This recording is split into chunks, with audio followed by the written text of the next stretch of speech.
Seorang wanita merasakan sakit yang luar biasa pada bagian perutnya. Awalnya, semua mengira kalau itu hanya masalah pencernaan biasa. Tapi ternyata ada janin yang tumbuh di hati wanita itu. Kok bisa janin tumbuh di sana? Di video kali ini saya akan membahas salah satu kasus unik dan langka yang pernah terjadi dalam dunia medis.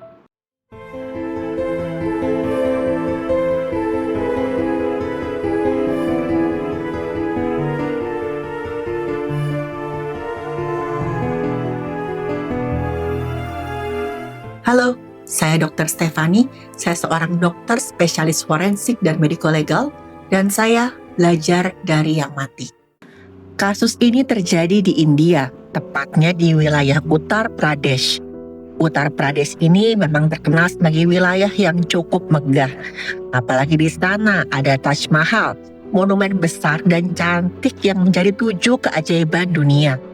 Tapi, di balik kemegahannya, Uttar Pradesh juga menyimpan kisah yang misterius, di mana salah satunya adalah kisah ini.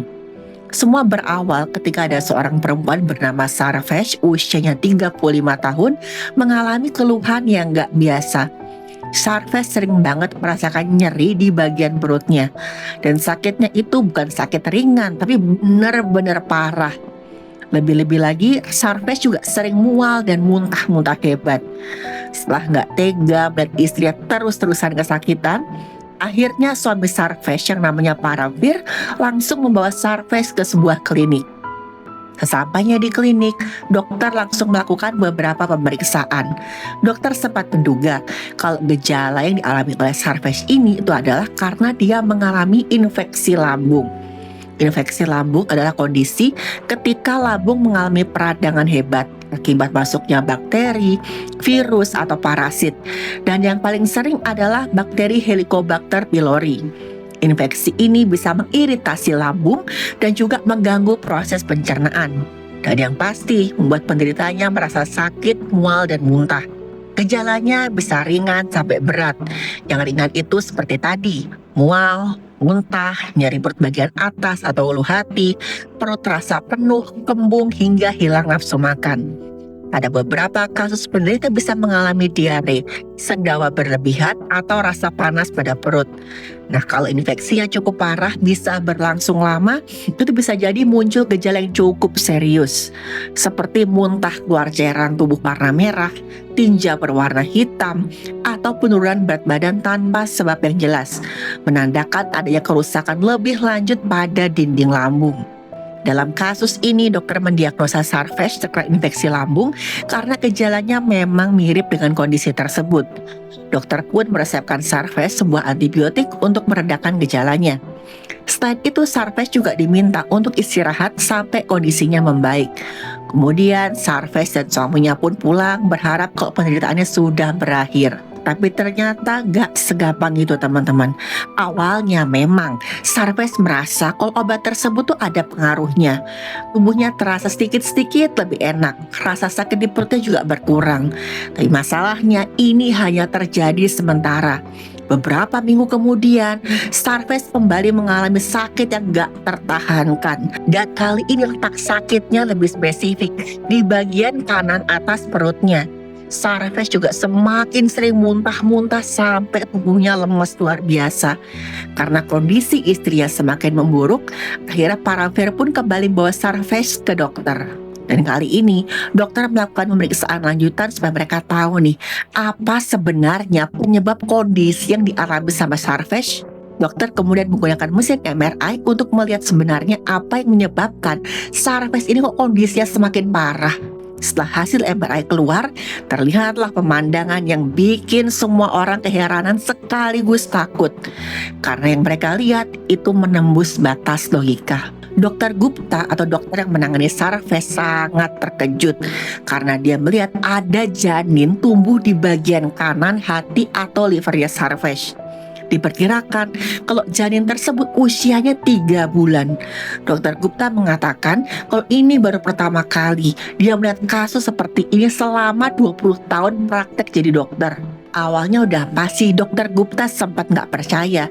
Dia mengira ada kesalahan di MRI. Tapi setelah Sarfes di MRI ulang, hasilnya tetap sama. Memang teman-teman ada janin yang tumbuh di hati atau levernya Sarfes, bukan di rahimnya Sarfes. Di dunia medis, kondisi ini disebut dengan kehamilan ektopik. Kehamilan ektopik adalah kondisi ketika sel telur yang sudah dibuahi itu nggak menempel dalam rahim, tapi tumbuh di tempat lain. Paling seringnya di tuba falopi atau saluran antara ovarium dan rahim. Gejala awalnya sering mirip kehamilan biasa, tapi kemudian diikuti oleh nyeri perut yang hebat di satu sisi, kebocoran cairan yang enggak normal, pusing atau pingsan gara-gara kekurangan cairan. Pada kasus ini memang kondisi Sarfes itu sangat langka, karena dia adalah salah satu dari 45 orang wanita yang tercatat mengalami kehamilan ektopik dalam hati. Sarfes dan Paramvir benar-benar gak percaya ketika melihat hasil pemeriksaan dokter.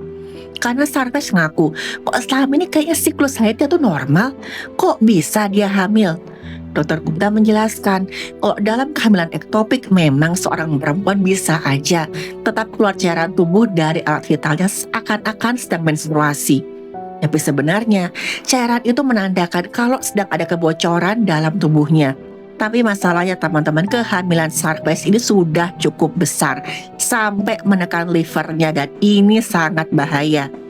Menurut dokter Gupta, satu-satunya jalan adalah mengangkat janin itu dari hatinya Sarfes dan ini harus dilakukan sesegera mungkin. Kenapa? Dikhawatirkan nih kalau janin yang sudah berusia 3 bulan itu mendesak jaringan liver akan menyebabkan kerusakan dan pasti kebocoran internal yang sangat parah. Dokter Gupta menyarankan Sarfes untuk melakukan operasi di rumah sakit besar karena di klinik gak ada alat-alat yang dibutuhkan untuk operasi.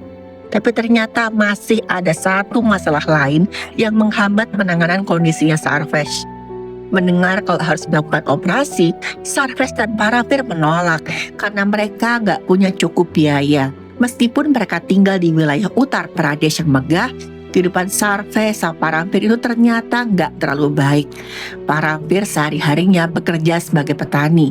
Sesekali dia juga bekerja sebagai tukang atau mengerjakan tugas lain dari orang-orang di sekitarnya.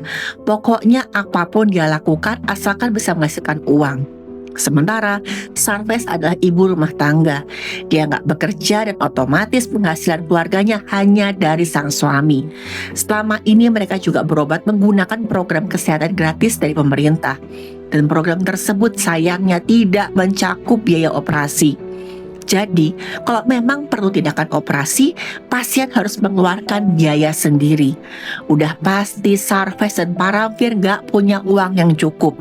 Terpaksa mereka pulang berharap supaya kondisi Sarfes membaik dengan sendirinya. Tapi teman-teman, memang selalu ada jalan kalau kita menginginkan kesembuhan. Ternyata dokter Gupta atau dokter yang saat itu menangani Sarfes tidak berdiam diri gitu aja. Dia memperlihatkan kasus langka yang terjadi pada Sarfes ke beberapa koleganya. Kasus Sarfes langsung mengundang perhatian banyak banget dokter. Gara-gara keunikannya tadi. Banyak banget yang bilang mereka baru pertama kali melihat kehamilan ektopik semacam ini. Kehamilan ektopik yang ada di hati atau lever. Waktu menunjukkan kasus itu, dokter Gupta juga menceritakan kondisinya Sarfes. Kalau dia belum operasi gara-gara masalah biaya. Timbullah rasa iba, rasa kasihan di sejawatnya dokter Gupta.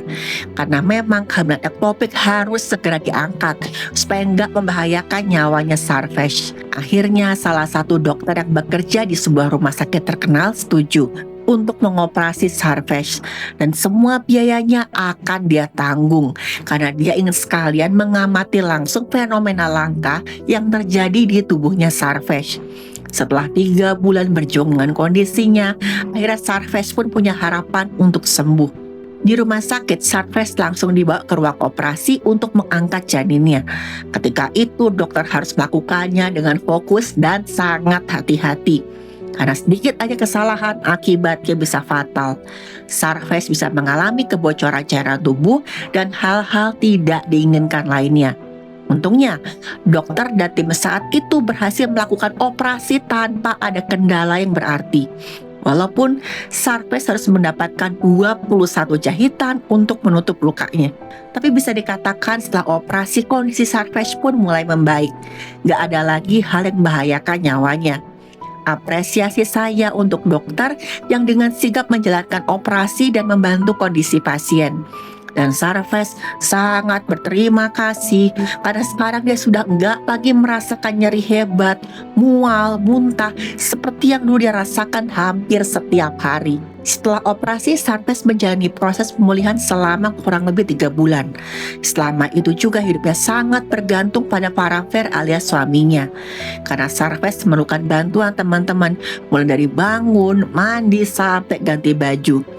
Kan wajar aja ya, luka operasinya memang bisa menimbulkan rasa sakit yang lumayan parah. Setiap kali Sarfes batuk atau bergerak secara tiba-tiba, dia pasti merasakan sakit di bagian yang dioperasi. Untungnya sebagai suami, Paramver tuh sangat-sangat sabar, penuh kasih dan juga teliti dalam merawat Sarfes. Paramver juga selalu mendukung dan menyemangati sang istri supaya pemulihannya berjalan dengan baik. Setelah 3 bulan, mulailah Sarfes dinyatakan pulih dari kondisinya.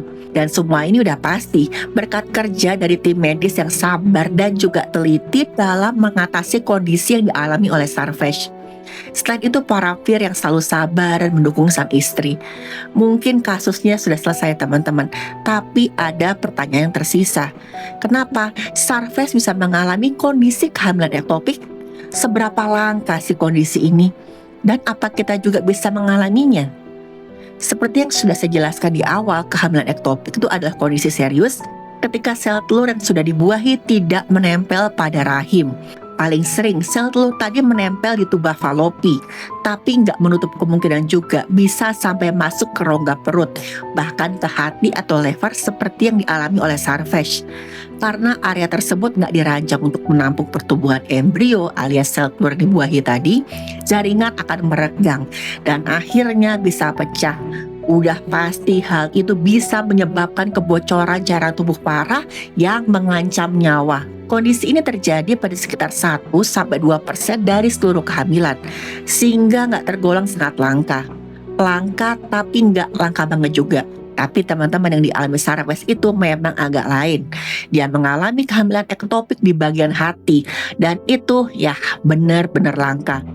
Menurut catatan, hanya ada 45 kasus kehamilan intrahepatik atau dalam lever yang pernah tercatat di dunia. Untuk perbandingan berarti rata-rata hanya ada 1 dari 7-8 juta kehamilan di dunia. Selangka itu, makanya kondisi Sarfes dianggap menarik perhatian medis. Dalam kasus Sarfes diduga kalau sel telur bisa tumbuh di hati karena ada kesamaan kondisi dengan rahim. Jadi rahim itu punya suplai cairan tubuh yang subur bagi perkembangan janin, dan hati juga punya suplai cairan tubuh yang cukup banyak. Makanya dalam kasus Sarfes, janin bisa berkembang di dalam hati atau levernya. Janin itu mengambil suplai cairan tubuh Sarfes yang sangat banyak di hati. Tapi masalahnya secara anatomi, hati nggak punya struktur yang tepat untuk pertumbuhan janin. Janin pun hanya bisa tumbuh sementara di hati dan nggak sampai cukup bulan. Meskipun begitu tetap aja, kalau janin terus tumbuh itu bisa membahayakan nyawa ibu. Yang perlu teman-teman tahu, kehamilan ektopik adalah salah satu penyebab utama hilangnya nyawa ibu hamil pada trimester pertama. Siapapun yang punya rahim dan tuba falopi sebenarnya bisa mengalami kehamilan ektopik, tapi resikonya meningkat pada mereka yang pernah mengalami infeksi panggul, terutama gara-gara chlamydia atau gonore, atau punya riwayat kehamilan ektopik sebelumnya. Bisa juga pada mereka yang pernah mengalami endometriosis, pernah operasi di tuba falopi, menggunakan IUD atau hamil di usia lebih dari 35 tahun. Meskipun demikian, penting dipahami kalau kehamilan ektopik tetap dapat terjadi pada orang tanpa faktor resiko sama sekali, sehingga diagnosis awal sangat-sangat penting. Gejala awalnya memang sering menyerupai kehamilan biasa, tapi kemudian muncullah tanda-tanda bahaya, seperti nyeri perut tajam di satu sisi, kebocoran cairan ringan yang gak normal, pusing, lemes, sampai nyeri bahu yang menandakan adanya kebocoran cairan tubuh hebat di dalam rongga perut. Karena embrio alias sel telur yang dibuahi tadi nggak bisa berkembang secara normal di luar rahim, kehamilan ektopik nggak dapat dipertahankan dan memerlukan penanganan segera. bisa dengan obat untuk menghentikan perkembangan kehamilan, ataupun operasi misalkan sudah terjadi komplikasi, demi mencegah kerusakan organ atau resiko hilangnya nyawa pada ibu. Teman-teman, dari video ini kita belajar kalau tubuh manusia memang sangat-sangat unik. Dan kadang-kadang nih, keunikan itu belum bisa kita ketahui sepenuhnya. Tubuh manusia memang kadang-kadang bekerja dengan cara yang tidak kita mengerti. Dan itulah yang membuat tubuh manusia begitu mengagumkan. Ada banyak hal yang berlangsung diam-diam dalam tubuh kita. Bahkan hal-hal yang dokter sekalipun jarang banget lihat. Di balik setiap keluhan kecil bisa aja tersembunyi cerita besar tentang bagaimana tubuh berjuang untuk mempertahankan diri. Keunikan tubuh manusia itu seringkali menjadi pengingat bahwa kita hidup dalam sistem yang jauh lebih cerdas dari yang kita kira. Bahkan nih, dalam kondisi yang sulit dipahami, tubuh tetap berusaha bertahan dengan caranya sendiri. Kisah seperti ini membuat kita semakin sadar kalau kesehatan bukan hanya soal kuat atau lemah, tapi juga soal bagaimana tubuh kita bekerja secara luar biasa setiap harinya.